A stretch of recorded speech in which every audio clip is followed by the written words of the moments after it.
शेतकऱ्यांचे धान खरेदी न करता कृषी उत्पन्न बाजार समितीकडून मनमानी करत आहेत. शेतकऱ्यांवर होणारा अन्याय कदापिही खपवून घेणार नाही असा आरोप करत येथील सामाजिक कार्यकर्ते संजय अलोने यांनी आपल्या सहकाऱ्यांसोबत तहसील कार्यालय गाठून तहसीलदार यांना निवेदन देऊन चर्चा केलेली आहे.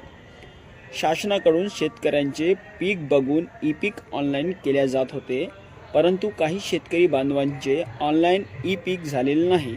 त्यामुळे कृषी उत्पन्न बाजार समिती अहेरीकडून धान खरेदी करण्यास मनाई करीत आहे. पुढे अहेरी परिसरातील शेतकरी बांधवांचे भरपूर मोठ्या प्रमाणात नुकसान होणार आहे.